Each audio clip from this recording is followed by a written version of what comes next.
What's up, guys? I'm Brandy. And I'm Billy. We have a big show for you all today. So I'm sure some of you are aware that we went to Tennessee a couple weeks ago, and we're going to be explaining what we were doing there. Yep. But first, I'm going to ask you guys, for the first time ever at the beginning of a video, please go like this video, subscribe to our channel if you haven't already. You know I'm serious because this is the first time we've ever asked at the beginning anyway. It is. And also, you may know we have a website. We've had one for 2 weeks now. We have merch that's available. And today we just released brand new merch. I'm obsessed with it, and I'm not going to show it to you because I want you to go there and see it yourself. Does that mean? No, it's a surprise. Also, if you have any tips for us, please send them to tips@brandyandbilly.com. And so, okay, today we'll be going over a controversial theory that we haven't talked much about yet on our show. It's been heavily debated online, so we're going to be breaking down all the different aspects of this theory. And we're not saying that this happened. I just want to be clear, but we're going to break it down and let you guys decide for yourself. So with that being said, what if Charlie Kirk's assassination wasn't what it looked like? The theory we're going to be discussing has nothing to do with a gun. Instead, it has to do with something small, something hidden, something no one would expect, yet it was right in front of everyone's face. A small wireless microphone. And if this theory is true, it literally changes everything. And we're also going to be discussing the explosion that killed 16 people at a company called Accurate Energetic Systems outside of Nashville, Tennessee, about 60 miles southwest in a small town called McEwen, because this may be related to the exploding microphone theory. So the question is, are these two stories connected? Let's get into it. Welcome to the Brandy and Billy Show.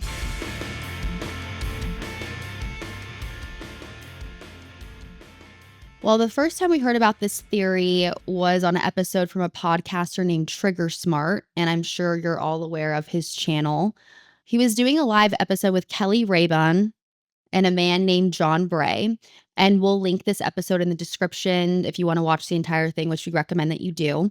Yeah, and John Bray has a background in military body armor, and in that work, he created a program for the U.S. Army to refurbish their body armor vests. And if you remember, a lot of people had initially thought that Charlie was wearing body armor when he was shot. Yeah, so at first the theory was that the bullet hit him in the chest, ricocheted off of his vest, and then struck him in the neck. And that's what John wanted to dig into.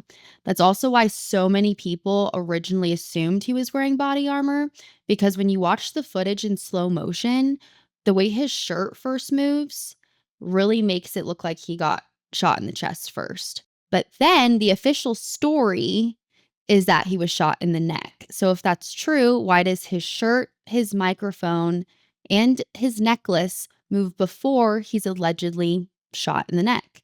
The math is not mathing. Nope. And now with the close-up videos and photos that have come out, we know he wasn't wearing any type of body armor. So John created a computer program using an MIT process that tracks pixel movement from frame to frame, and then he applied it to footage of Charlie.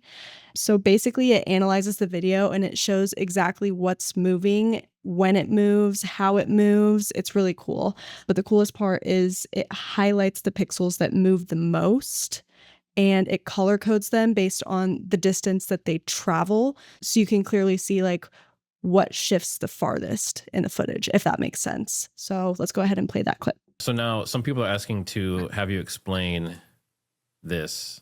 Yeah, so I took the MIT Labs optical flow software, and I modified it to specifically look for epicenters frame to frame. So what it's doing is looking frame to frame to video and looking on how the pixels move. It's because his shirt has those freedom texts across it, and his shirt's white, and then we have the black magnetic clasp on the shirt. It gives us a lot of vectors to track. So basically the software is looking at every frame and it's mapping the movement in between those frames, and then it's putting a red circle on the epicenter of those movements. And you can see The color mapping is showing you where the areas of the highest movement. So it kind of shows you the previous frame where the movement moved from the previous frame to the next Like an frame. onion skin. Yeah, exactly. Yeah. And you see the heat frame from where the text was. It's showing you the text was in the previous frame. It was there, and then you can see where the text on his shirt is now, where the shirt pulls up across his face. Yeah, and the other angle maps it slightly different. Because the pixels are going to be different from different angles. But they're both in that general area. Okay, so And they're both kind of by the F of freedom. yeah, exactly. The shape charge theory basically is that it's not like a general basic explosive. It's not a radial force. It has a small charge and a cone, and it basically directs a high energy jet out of the cone. So it's made to penetrate armor, but you can use it on soft targets too, and it allows you to create a wound that's very similar to a rifle wound, where it leaves a deep wound channel. And it'll even leave copper fragmentation into the wound. So what we're seeing, the shirt moving, is the overpressurization. So the pressure that didn't penetrate the flesh basically is escaping through the shirt, and that's what causes the shirt to balloon up and move so much. The shirt that pulls up across his face on the opposite side of the microphone is actually from his necklace. The pendant on his necklace, the cross pendant, is pushed down, and then it can't go down anymore. So then it follows the kind of the path of the necklace and raises up across, and that's what lifts his shirt up across his face. You can actually see one frame where the cross is peeking out next to his face, but it gets caught and the necklace breaks. So then the necklace slides out of the cross pendant, and the cross pendant falls back down, and that's why his shirt falls back down so quickly. And then immediately after that, you'll see the appearance of the wound on his neck. Yeah, so that was a slightly longer video. So I did speed up the end, but we put captions so you could read it. I personally like captions because I feel like I input the information better when there's captions, but John Bray's voice did not randomly get super high. It's just a little bit sped up. I was like, we should probably explain that. Why all of a sudden he sounds like a chipmunk. Okay, so now we're going to play a slow motion video that clearly shows exactly what John's describing, and it is Charlie getting shot, but it's not graphic. It's just, we just want you to see the movement of his shirt moving before there's impact to his neck. So you can clearly see the energy comes from his shirt before there's any impact to his neck. So yeah, at frame 30 is when you first see blood. However, it's covered because, we don't want to show anything graphic, and our video would get flagged too. But go back to frame 29, nothing. In the exact same spot, there's nothing. His shirt has already been moving since frame 27. 27, 28, 29, still nothing. And then 30, there's the wound there. Kind of weird. I just don't want to be like, trust me, bro. There was a wound there on frame 30. We just covered it up. Yeah, we are going to be linking John's X account, and he has tons of videos of this, and a lot of them are graphic. I will tell you that. I didn't want to post it on our YouTube, one, because we can't, but a lot of people don't like to see that stuff. So yeah, it's kind of like, if you want to go find it on your own, you can. And we will be linking John's X account, so you can. He has not hundreds, but close to 100 probably videos of different parts of this, so you can go look at. 92 to be exact. Yeah. Actually don't know. Like we said, there's 3 things moving at the same time, right? His shirt's moving up, his microphone under his shirt being held by magnetic clasps, move kind of to the center of his body, and then his necklace, which it has the most amount of energy, moves up towards his neck. And this is all before Charlie's even struck in the neck. And this would not happen from a shot to the neck. Like, the energy wouldn't react that way. Plus, there was no exit wound on the back of his neck at all. And we're going to show you a clip from Candace Owens' show explaining this. So let's play that clip. What we have there, that's Charlie's necklace that's hanging. There's no blood on Charlie. There was absolutely no blood on Charlie. Not only did the bullet not go through, it didn't even cause any sort of destruction. And I follow that video until he goes down. There's nothing that we would expect to see from a 30-06. And again, I have a close-up of this. That's his chain. There's no question that what you are seeing there is his chain. And the only blood that I saw was blood in his hand, which was spurting forward, to be clear. This was actually the first thing that came out that caused alarm for me, where I was like, there was no exit wound. Because I don't think the majority of people did not believe the exploding microphone theory at first. Even people that we keep up with, like Baron, Ian. I didn't even really know that much about it at first. I was kind of like, what? I thought it was a little bit silly. And well, we're going to get into how this is even plausible. Because when you hear explosion, you're like, there'd be an explosion, but not necessarily. And we're going to explain that. Yep. But this is interesting. So according to John Bray, there's a 0.43 second delay from when the shirt first moves to when you see the neck wound appear. Yeah. And scientifically, that's just not possible. Yeah, and we showed that in the little slow motion. You can see frame 27, frame 28, the shirt's moving. And yeah, with a high velocity impact to the neck, you would have instantaneous effects, like a lot of blood splatter, almost like a mist. Not the, I hate to even say this, but the stream of blood that everyone saw in the footage that was released. Just like we said, we're not going to play that on our show. And for anyone who thinks that this theory is not possible, I want to bring all of us back to September of 2024, well over a year ago, to the Israeli pager and walkie-talkie attacks against the people of Hezbollah.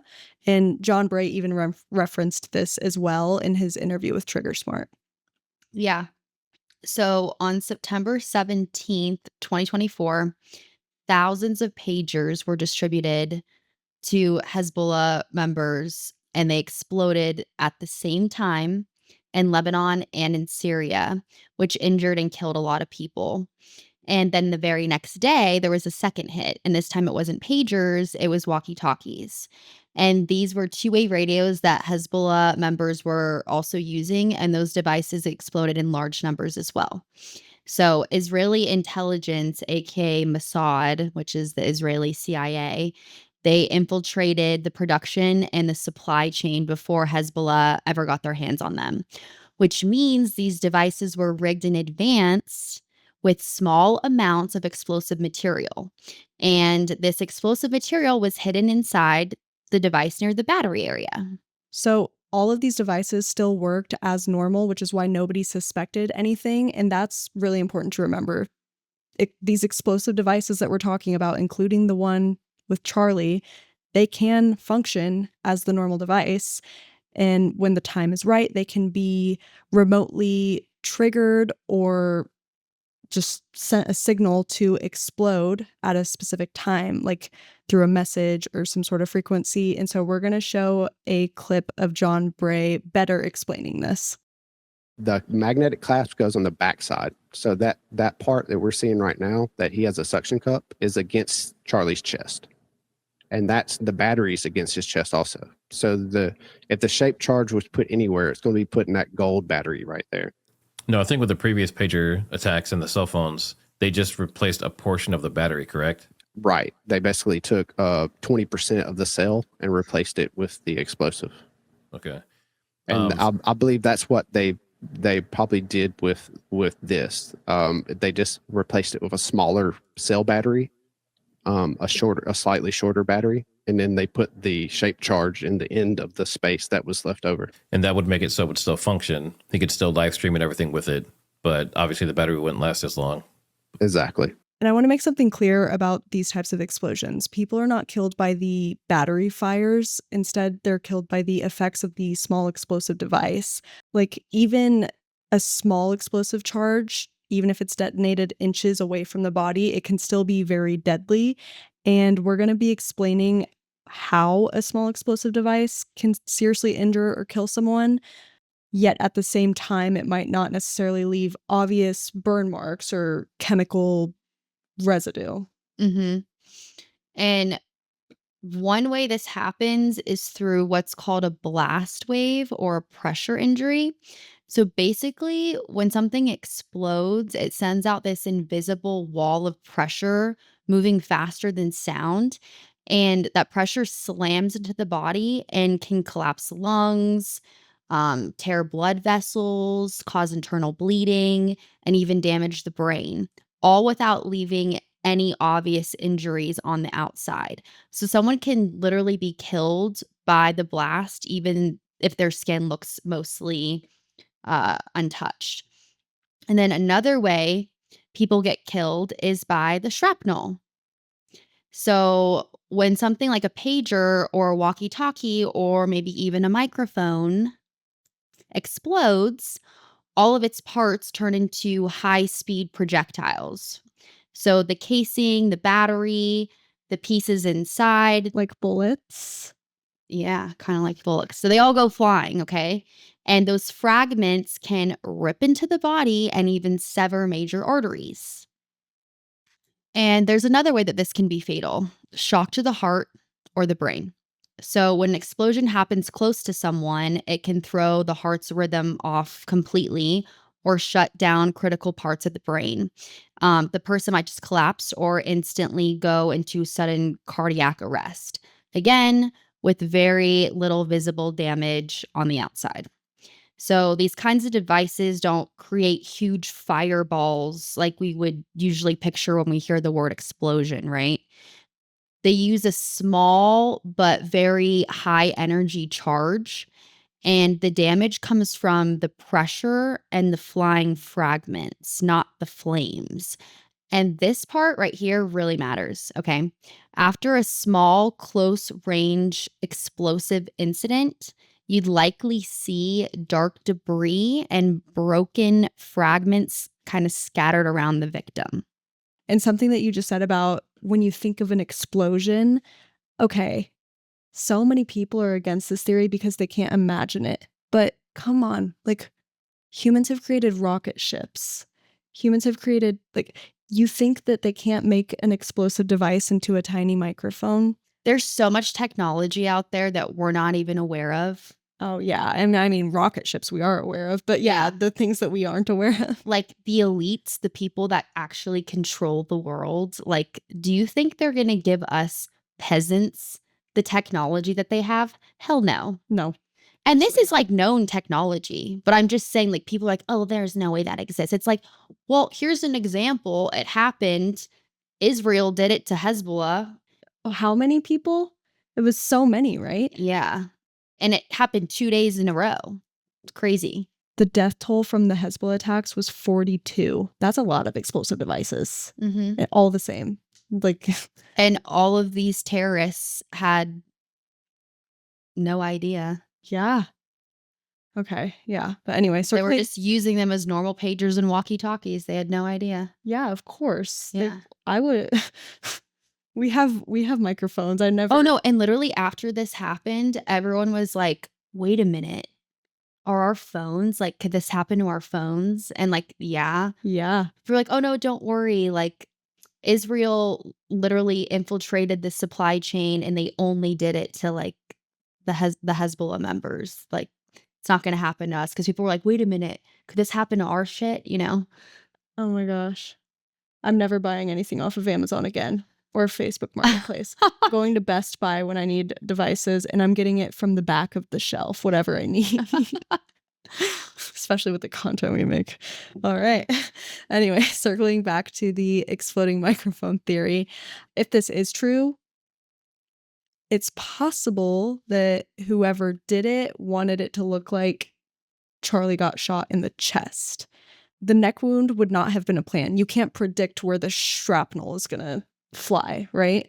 We believe that the neck wound would have been an accident in this theory, and the injury on his neck was originally meant to be, like I said, in his chest. Mm-hmm. So the idea is that the microphone was designed to mimic the impact of a 30-06 shot to the chest. But then that unexpected shrapnel, maybe from the mic itself or the battery or even the clasp, the magnetic clasp, which was seen on the front of Charlie's shirt, Mhm. ended up striking his neck in a way that they did not anticipate. And I think that they thought that blood was going to appear around his chest instead. Mhm. Once that neck wound became the main focus, they had to shift the story from he was shot in the chest to he was shot in the neck. And that's why the official narrative doesn't add up. And should we mention the fact that his team kind of looked taken aback, and not in a way that they were taken aback by the fact that Charlie Kirk was injured. It didn't seem like they were taken aback by that. They were confused of the injury that occurred. They were Yeah. expecting it's allegedly it seems like they were expecting something different. Yeah. Very few people on Charlie's team reacted to him being injured, but a lot of people were very hesitant when they saw how he was injured. I believe it was 8 seconds before they finally picked him up post being shot. Yeah, like there's a lot of theories circulating around that they seemed confused, like what not confused in a way like he got shot, but confused like this wasn't supposed to happen. Yeah. And then Dan Flood, one of his security members, turning off his meta glasses after he had seen what happened. I don't want to So go off many of track too much. But theories going around. yeah. But interestingly enough, there were leaks at the hospital that Charlie actually had chest damage, that his chest was actually caved in. And then also the government seized the footage from the hospital on the day that Charlie was shot, as they were still looking for the alleged shooter. Not sure why taking the footage from the hospital was a main priority that day. There's no reason for it. No, very bizarre. And I know a lot of people, like we said, are thinking, shouldn't an explosion be loud, right? Wouldn't people notice it right away? But like we said, these devices are very small. They're tightly contained charges. So instead of a massive blast, what you hear is a sharp, sudden crack or a pop, more like a violent snap more than like a movie style explosion. You mean like a firecracker? Yeah, and that's what I was going to say. And that lines up with a lot of the witnesses at UVU that described the sound that they heard sounded like a firecracker. But then there are other people who said that they clearly heard what sounded like a gunshot. So in this theory, the exploding microphone theory, the sound of the rifle might have been a distraction, like a decoy gun. So the idea that a rifle could have been fired from somewhere nearby, maybe like a rooftop, at the exact same moment that the charge went off, that way everyone would naturally assume that the sound that they heard was from the gunshot that killed him. But like we always say, we're not stating this as fact. We're just sharing the theories that are out there, breaking down the claims, letting you guys form your own opinions. But in my opinion, this one feels pretty believable because honestly, the idea that he was hit in the neck with a 30-06 just doesn't make sense to me. It doesn't make sense at all. I mean, if that were true, the damage would have been catastrophic. Even if like a frangible round, like they're claiming now, like it just doesn't make sense. And the fact that there's no exit wound just doesn't make sense. Yeah. Okay, so let's circle back. Remember when we said that if this was a small close range explosive device that we would likely see dark fragments of debris flying around? Well, explain this. John Bray posted a slow motion video on his X account. Like we said, we'll link it in the description below. And in one of the videos on his X account, you can see something coming out of Charlie's neck wound pretty much immediately. And it looks like a small, dark, right-angled piece of material. And whatever it is, it doesn't look like a bullet. And also a bullet wouldn't come out after it went in. Yeah. And also in that slow motion clip, you can also see small black fragments flying above Charlie. And that's weird. Mm-hmm. That shouldn't happen when you get shot with a bullet. But like we said, we're not going to play this video. You guys can go on John's X account. You can watch it for yourself. But Candace Owens also shared some photos that she was given from inside the car that Charlie was taken to the hospital in. And what do you see in those photos? You see small black plastic looking specks scattered all over the floor. So we'll pull up a photo of that.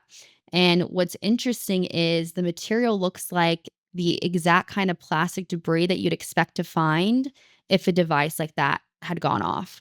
So in this theory, these would have fallen out from inside his shirt and into the car. Yeah, so now we have 3 different pieces of footage showing debris in different ways. We have the debris coming out of the neck. We have debris flying in the background very fast too. It's not like a I remember Barron said on one of his videos covering this could either be a giant cockroach flying at the speed of light or something like that, or it's debris of some sort. Mhm. Neck flying through the air, debris, and then the car debris. Mhm. I guess it's time to move on to accurate energetic systems, like we mentioned earlier, also known as AES. So, what is AES? AES is a private manufacturing company based in McEwen area of Tennessee, and they specialize in the development, manufacturing, handling, and storage of advanced energetic materials and military-grade explosives. This company supports U.S. military missions, which means they hold government contracts producing what are considered mission-critical compounds and devices. So basically, they are a military contractor who sells military-grade explosives to the U.S. federal government and possibly other foreign agents. Now let's talk about the tragic event that happened at AES. Well, on October 10th of last year, which is exactly 1 month after Charlie Kirk was assassinated, a massive explosion tore through part of the Accurate Energetic Systems manufacturing facility, and that explosion killed 16 people and injured several others as well. And this wasn't small. The blast was so powerful that people reported feeling the vibrations from like many, many miles away. And what's even more shocking, there's literally nothing left of this specific plant building. It was completely destroyed. And we're going to show you a news clip from October 11th, the day after the explosion, so you guys can see it for yourself. Authorities searching for the missing after a deadly explosion at this Tennessee manufacturing plant. We do have several people at this time that's unaccounted for. We are trying to be mindful of families. 5891 Highway 230 West had an explosion at Accurate Arms. Everybody is en route. The massive blast occurring at 7:45 Friday morning at Accurate Energetic Systems, a facility with 80 employees that manufactured explosives. It's probably been one of the most devastating situations that I've been on in my career. The building completely leveled. Drone video revealing the crater where it once stood. Vehicles in the parking lot charred. The explosion felt all the way across town.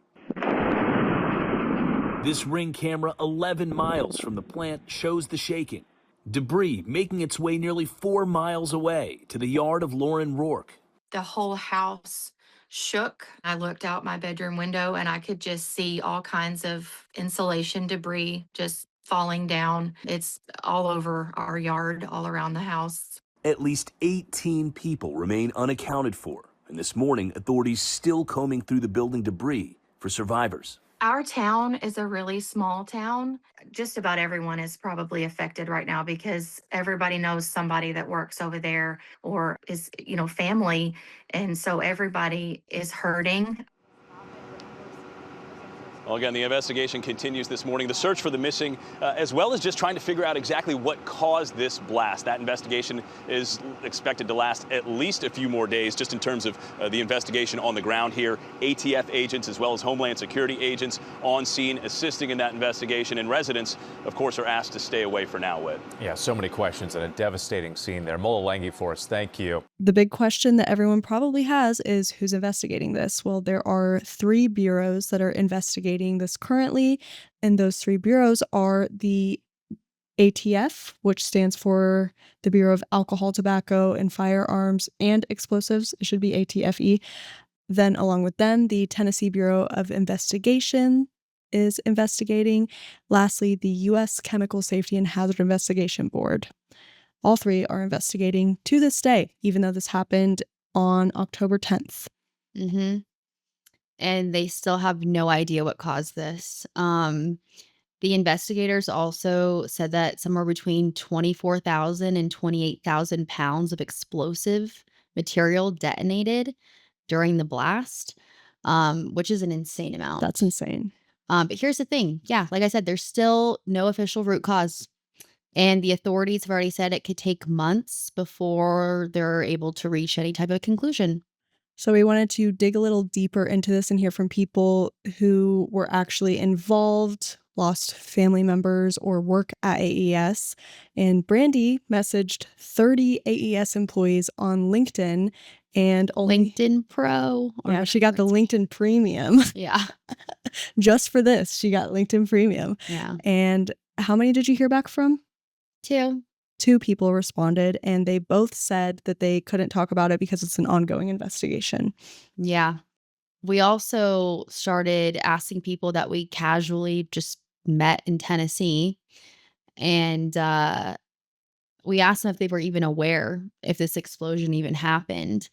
And surprisingly, a lot of people had no idea. Even locals. Yeah, which you would think it would be like in the local news, in the Something. papers, magazines, the television network. So many people had no idea this even occurred. Even just gossip, right? Like Yeah. 16 people passed away. Yeah. So, I mean, I honestly, 16 people passing away from anything, I feel like the entire nation should have heard about it. Yeah. But It not was- even, It was not even mainstream news at all. it wasn't even local stream. Yeah, it's crazy. Like 16 people, that's huge. Yeah. So that's pretty wild. So it just really seems like the media is trying to keep this a little hush hush. And with that being said, though, some people that we did speak to locally in Tennessee that knew about it thought that there was some suspicious activity going on, or the whole situation was a little weird.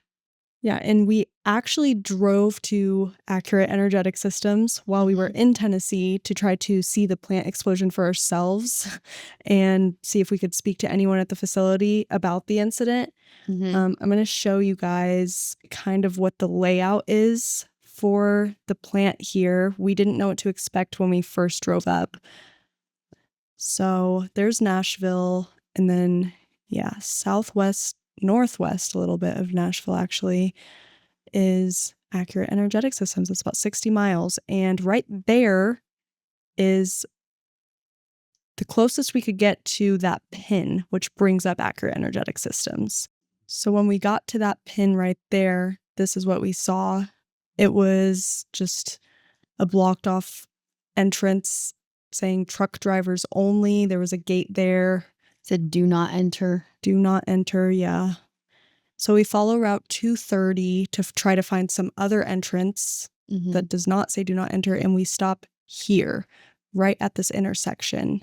And I'll bring this intersection back up again in a moment because we did get out of our car, but I just want to zoom out here and show you guys how big of a facility this is and how big of an operation it probably is. There's multiple buildings if you zoom out here, and then even if you zoom in again, which I didn't, there's more buildings to the right, smaller ones. And then if you follow that road down to the other area where the entrance was blocked off, just basically backtracking, look at how many buildings are there. Mhm. Like That has to be Yes, it's a huge company. huge company, so many buildings. I'm not exactly sure where the explosion happened, but I believe it was probably at that original entrance where we were blocked off. And I wonder if they have them so spaced out for just in case things happen like that. Just in case of 'Cause a can you imagine if one blew up, then another blew up, and it just like, can you imagine? yeah. I wonder if for like, I don't even know this. I'm just thinking this off the top of my head. I wonder if they're so spaced out like that per like code because of things that could happen. I don't know. Yeah. Or maybe summer offices where like only the FBI can go in. I don't know. But this is, I mean, they make military grade devices. So Yeah. conspiracy theories on what each building is accurate energetic systems. Right. But yeah, going back to that point, the second point where we stopped and we got out of our car, we found a quote unquote entrance. We parked and we walked up to that main entrance building. We knocked on the door because it was locked, and I'm sure you have to have like a key card to get in. Yeah. And eventually a woman walked over to the front. It took a while, right? Yeah, we were like chilling there for a second. We almost were like, okay, should we leave? And then I saw someone walk away. I was like, wait, There's someone in there. yeah. We should have recorded it. Unfortunately, we didn't. I But thought that we did the Yeah. conversation. I thought I'd recorded it. because we like came up with this story of how we were gonna get. Yeah. The woman who did answer, she was maybe like the receptionist or something. Yeah. And should we show the video of like where we were at that point? Yeah. So this is us driving up. We finally found a road we could get into, and it was the front office building.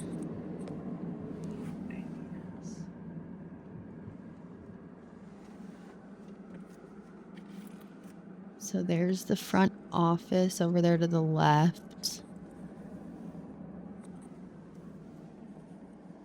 Shit, what do we do? And all those gates blocking everything off. Which makes sense that there'd be a lot of gates and stuff, but Yeah. it was just annoying. We just wanted to just get in there. But when that lady did answer the door, we told her that we were college students working on a school project for our journalism class. Yeah, said we were working on the AES explosion, and we just wanted to Speak to someone. interview some We people. asked if we could interview anyone or take some photos of the area or see anything in the building, anywhere past the gates. And it was a very quick no, which makes sense, right? But she told us that we would have to go through HR, and she was like, you'll have to contact. She gave us the full name of the person, but we were like, oh, we're leaving tomorrow anyway. So Yeah. We could have done that before, but I figured that they would be like, no. Yeah. Anyways. even if we did contact the HR lady, she probably still would have told us no way in heck Yeah. that we're getting back past anything. Probably not. Okay, so why are we telling you guys about all of this, and how could it possibly be related to Charlie Kirk's assassination? Well, there's a lot of suspicious factors that play into this story. Okay, so first off, this wasn't just some small accident, right? This blast was so powerful, it didn't just destroy a building, it killed literally 16 people. And maybe 16 people who knew too much. Maybe it was meant to destroy evidence. Maybe it was meant to destroy materials tied to a very specific device for a very specific operation. Now, could this have been a tragic accident? Absolutely. We're not ruling that out, but it's definitely worth something to think about. And then the second sketchy factor is that the manager of this specific plant that exploded allegedly quit their position just days after Charlie Kirk was assassinated on September 10th, but before the plant exploded on October 10th. Now, is that just a weird coincidence? Maybe, maybe not. Lots of coincidences going on here. Something else that's kind of crazy is that we almost drove to said manager's house because we wanted to ask him a few questions or see how he would react in person, because it's just weird timing, right? And we eventually decided that it wasn't worth it. It might be a little bit sketchy to do that. It was getting dark by the time It was like kind of late. Yeah. yeah, it was getting pretty dark. I mean, it gets dark so early everywhere right now, but also this guy's personality. So we have an anonymous source who called this manager to ask him a few questions, and the manager ended up saying, "F you, don't call this number again," and hung up the phone. The anonymous source cold called the manager. Anyway, the anonymous source is Baron Coleman, and he's already talked about it on his podcast. Okay, he's already said it, so it's Yeah, yeah. But yeah, with him acting that way to Baron, we were like, maybe we shouldn't drive to this guy's house as two girls, and it's dusk out, you know? yeah. And so what we decided to do instead was cold call him ourselves as females with female voices. Maybe he'd be a little bit nicer. And he was a little bit nicer. There was no F-bomb involved when we called him. I said, "Hi, is this beep?" I'm not going to expose exactly who it is. Yeah. And he said, "Yeah." And I was like, "Hi, I'm an independent journalist investigating the Accurate Energetic Systems explosion." And he hung up immediately. He just hung up. And then I tried to text him and he didn't respond. So that's Doesn't that. want to be contacted for some reason. Kind of suspicious. I feel like, Yeah, it's just, I don't know. Why not just answer a few questions? I mean, if you have nothing to hide or like you don't yeah, know anything, you could just say, yeah, it was a terrible accident. I left before that occurred. yeah. And Baron's source, because Baron had someone who told him about that man quitting his job. Apparently it was unexpectedly, like he unexpectedly quit his job. So he quit his job after Charlie was assassinated, but before the explosion. So he's safe and sound in his home, and all of his employees are unfortunately gone. How does he sleep at night? If he knew something, that's my question. If he knew If something, he knew something. how does he sleep at night? Yeah, well, I'm glad we didn't end up driving to his house late at night and knocking on the door. Yeah, same. And then moving on from that, there's also another concerning detail that there was an alleged vehicle bomb threat at Fort Campbell, which is hours north of all of this. It's like northern Tennessee. Yeah, it sits along the Kentucky-Tennessee border. Yeah, I think 2 hours north driving. So yeah, Fort Campbell is a major U.S. Army installation, and this isn't just any base. It's home to some pretty high-level units, and some of those units include the Air Assault Division and the Night Stalkers Division. According to another one of our anonymous sources, F-22 fighter jets were allegedly flown at supersonic speeds over to Accurate Energetic Systems around that time. And why would F-22s be flying at supersonic speeds over to AES? We don't know. I don't know. And we're not saying it's definitely connected, but again, the timing is just very weird, hard to ignore. So we're just putting that out there exactly as it was told to us, just presenting all of the information as we were given and letting you know and letting you decide what to think. Yeah. And this anonymous source was not Baron Coleman that Yeah, told that- us this. yeah. This was someone that we contacted that lived in Tennessee. We had that about an hour-long phone call with this person regarding something else. And he told us about these F-22 fighter jets flying over, and he thought it was weird. So we just wanted to let you guys know if anyone else wants to do any research on this. I don't know if it's connected, might not be, but it's just something interesting that Well, happened that day too. Yeah, he was a little bit weirded out by it because the jets came like immediately. Like they were prepared for it. Yeah. It's like within minutes or something, I think he had said, but who knows really? Yeah, I don't know.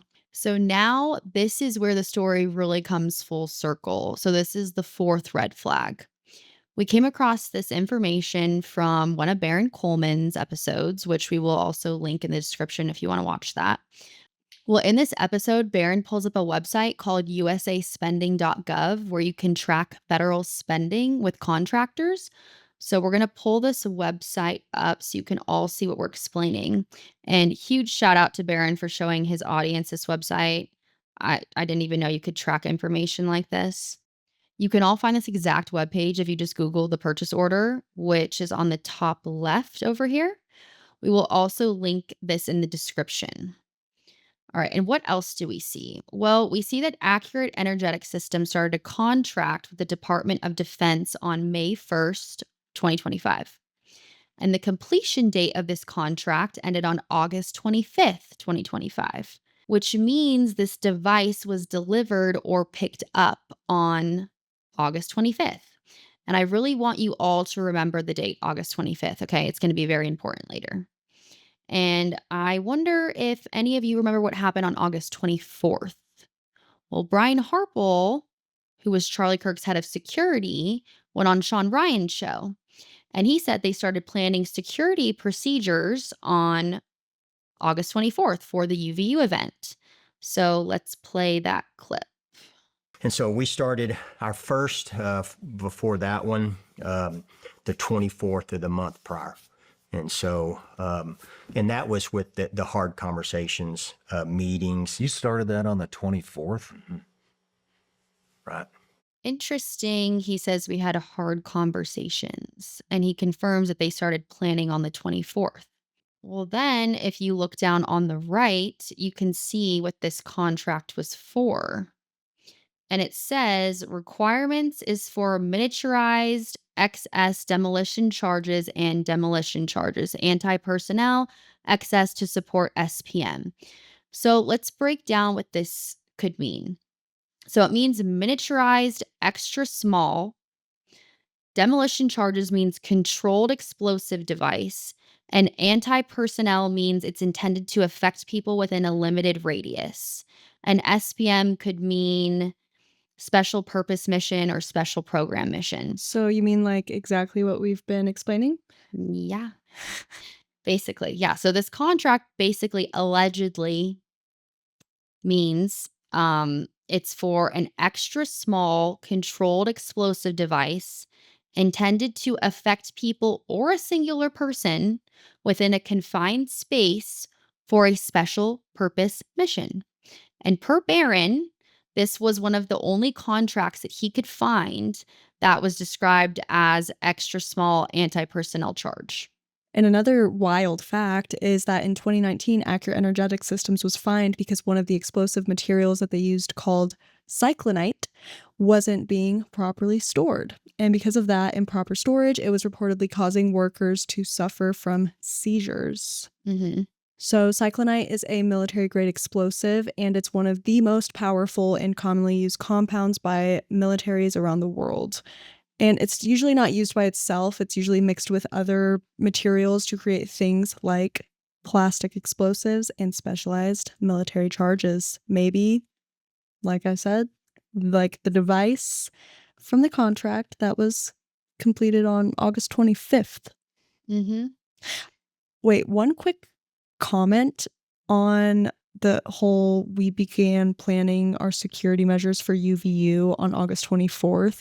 That's insane because he didn't even have a flight booked for the event that followed UVU. I know. That's so weird.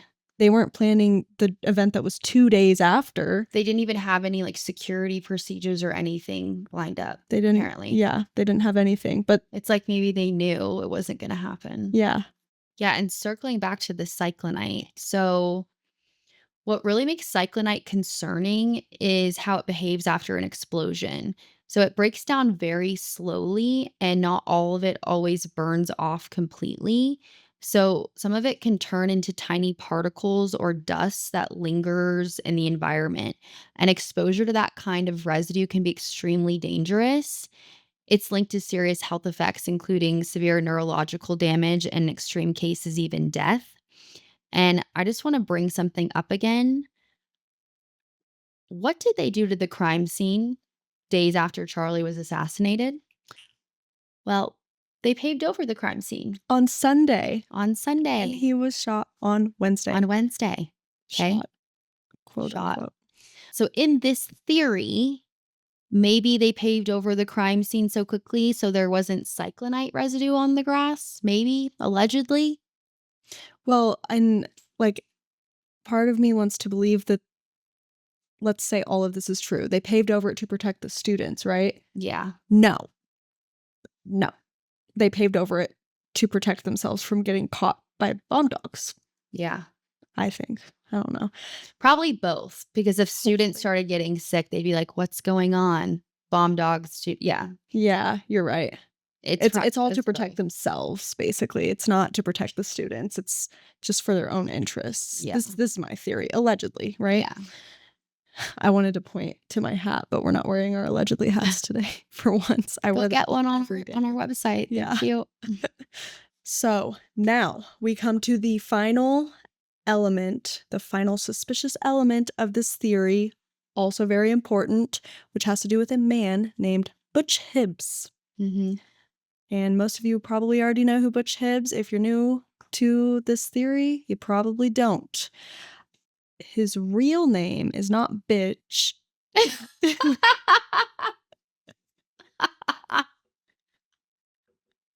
I did not mean to say that. You know those people who are like, I'm going to leave that in there, but you know those people who are like, I can't believe you guys swear. That was an accident. I don't want to hear anything about you swear police, you curse word police out there. That was literally an accident. His real name is not Butch. Okay. His real name is not Butch. It's also not Bitch. His real name is Burton Hibbs. He is the brother of Pastor Jack Hibbs, who is a pastor for Calvary Chapel. And Jack Hibbs, his brother, is very close to Charlie, was very close to Charlie. Mm-hmm. And just like how Pastor Rob McCoy was... who is also a pastor of Calvary Chapel. Yeah, both of them are pastors of Calvary Chapel. Mm-hmm. They're both very close to Charlie. Let's all be honest. Anyone who watches this show or any related shows, at this point, I hope that you think that Pastor Rob McCoy is a little bit sketchy. Yeah. I mean, if you research Calvary Chapel, there have been, and you guys can Google this right now. Ask ChatGPT, Google it, whatever. We dare you.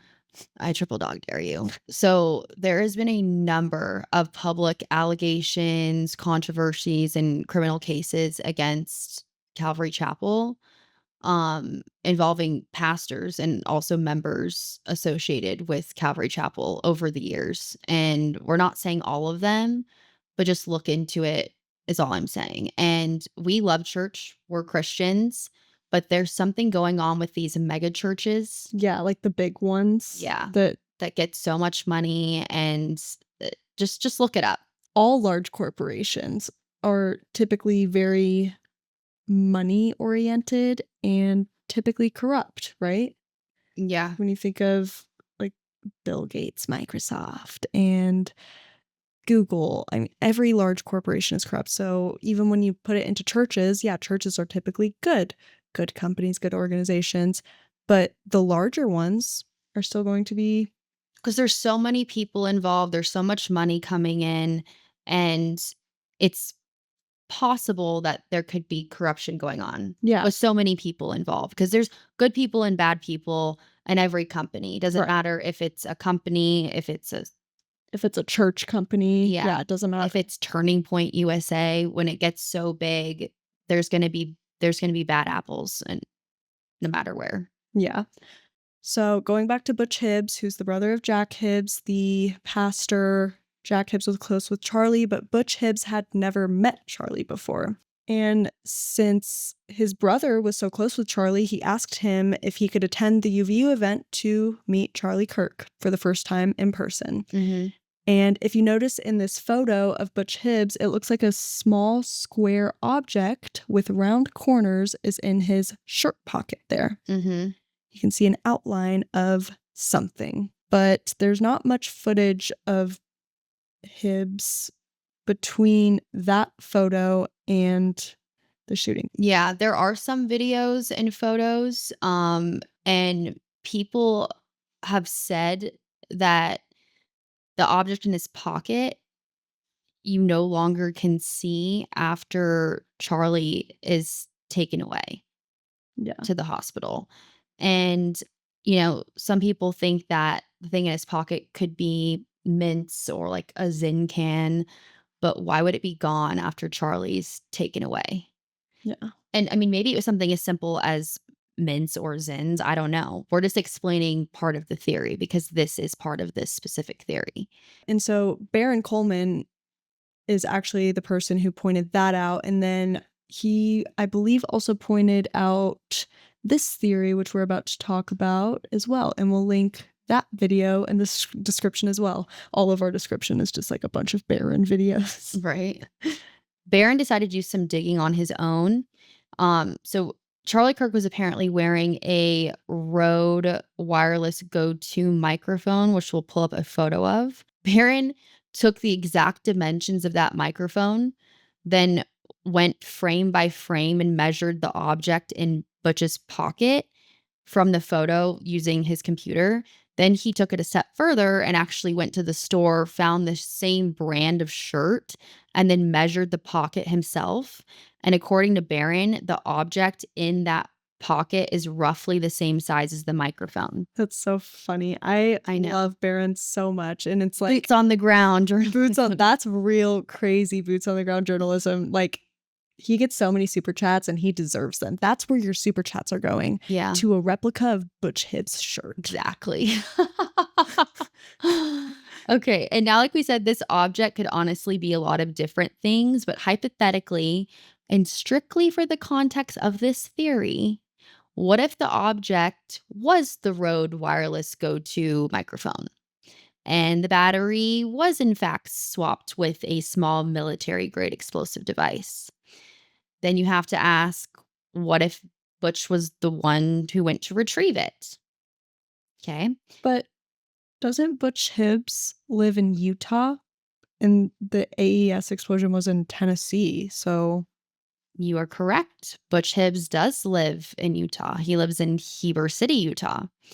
And this is where things get interesting. So what if there was a flight from Heber City, Utah to Tennessee right around the time the contract was completed on August 25th? Well, actually, there was. Baron Coleman discovered that there was a flight on August 25th from Heber City to a small private airport in Nashville called John C. Toon Airport. So let's watch Baron get excited about that in this clip. This is August 25th. This is a Heber City flight landing. Right there. That's Heber City. That's a private jet. It's got the call sign and all that. I looked up the ownership of the flight. It's out of it's a private company out of Wilmington, Delaware. But that's it. It's a Heber City flight into Nashville, Tennessee. So, and keep in mind that both of these are small airports. They don't regularly have flights going back and forth between each other. We also verified that this flight did in fact happen on our own using the Flight Radar 24 app. So shout out to Ian Carroll for getting us hooked up with that app. Thanks, Ian. And yeah, here's where it gets even stranger. So when Baron was researching these flights, he was like, okay, I found a flight from Heber City to this tiny airport in Nashville. And I'm not saying BNA, like the international airport where tons of planes go in every day. This was the small airport in Nashville, the private one. Where you take like private planes. This plane is a private plane. Yeah. And then Heber City is also very, very small airport. Yeah. But Baron was like, why is there no return flight? He was searching and searching and searching. And so I was on the edge of my seat like, oh, there's no return flight? Oh, the theory's foiled, right? Yeah. And then he goes, well, it would be illegal to fly with a device like that. You can't fly with a bomb. Even from a small private airport, even on a small private jet. You can't. I mean, if I was the one transporting the bomb, I wouldn't get on a flight. Like, what? No. Absolutely not. So, yeah, Baron was like, then it hit me. It hit me. Of course. He probably drove back. But the flight there, specifically on August 25th, that's pretty crazy. Yep. That's so many coincidences just piling. There's a mountain of coincidences. Way too many. Yeah. So, hypothetically, let's say Butch Hibbs did fly from Heber City to Tennessee on August 25th, the same day the contract was completed. Mm-hmm. Then he drives back. At some point, he is seen showing up to the UVU event on September 10th with a microphone-looking object in his pocket with the same dimensions. Yep, same dimensions. And after Charlie is assassinated, that object is no longer there. Mm-hmm. And then about 1 month later, the plant explodes. And when I say about, I mean exactly to the day, 1 month later, on October 10th. Yep. And just to be very clear, we're not saying this is what happened. We're just thinking it. Yeah, we're not making any accusations. We're just laying out the theories and asking questions. Yeah, Butch Hibbs, he could be an amazing guy, and he may have nothing to do with anything. Yeah. But there's some weird stuff going on. I mean, he's definitely a key player in this theory, hence why we're bringing it up. Mm-hmm. But yeah, even if the exploding microphone theory is true, it could have been someone else that picked up the exploding microphone. Butch might not even be involved. Could this all be really weird, strange coincidence? Absolutely. But what if it's not? At the very least, it just feels like something that should be looked into. The Fed should be examining every theory and every lead, because when you line all this up, it's not hard to find it suspicious. That's our breakdown of the exploding microphone theory. Jinx. It's a lot of information, but we'd love to know what you all think about this theory or what other theories that you might have. So leave us some comments of your thoughts. Please do not comment about the Charlie is still alive theory. I hate that one. Oh, bring up Butch Hibbs really quick. So we met some people in Nashville at a bar, and they were like, no, Charlie Kirk is still alive. One of Hollywood's best makeup artists was there with him that day. They were talking about Butch Hibbs. I go, show me a photo. Who are you talking about? They show us a photo. I'm like, that's Butch Hibbs. I know exactly who that is. Sorry, your theory goes down the drain. Yep. Yeah, I hate that theory so much. And I would love to have like maybe a debate, like a friendly debate with Kelly. Kelly believes. Oh yeah. No hate to Kelly. We love Kelly. Yeah. But there's just no way. And like Charlie Kirk was a great person. I do not think for a second that he would pretend, fake his own death, and allow someone to get the death penalty, potentially put Candace Owens through hell, have us all trying to figure out what happened and for what purpose? Like, for what purpose? His entire company is going the opposite direction of what he wanted. There is no way in hell that he would fake his death for this outcome. Yeah, absolutely not. I actually really I have a long list. They're all in my head. I should write them down, but I have a long list of reasons as to why the Charlie is still alive theory does not compute in what has happened. Yeah. And I would actually love if we could have like a friendly debate with maybe Kelly. That'd be fun. Like live stream. That would be kind of cool. If Kelly, you're watching, let's do it. Debate time, Kelly. Friendly debate though. It's completely friendly. Yeah, we like just a conversation. Like we said, we love Kelly. Yeah, she's great. And we have a lot of respect for her. Yeah, she's amazing. Yeah. So that'd be fun to just do a conversation of why she thinks that and why we don't. Yeah. Anyway, maybe that will be within the next. And we could have like super chats going, asking different questions and stuff. That'd be fun. Yeah. We just like release this episode without even. She's like, excuse me, I what? We should just release this episode and then let her see it. Kelly, we challenge you to a debate. Yeah, like I never thought I would say that to someone. Not a debate, just a conversation. That'd be cool. Yeah, it would be. All right. Well, and that kind of wraps everything up. Yeah, it does. Hey, don't forget to like this video. Yes, please like the video. Please subscribe if you're watching it. It helps us a lot. Share it. Check out our website. And we'll see you on the flip side. We will see you on the flip side. All right. Thanks for watching. Bye. Bye.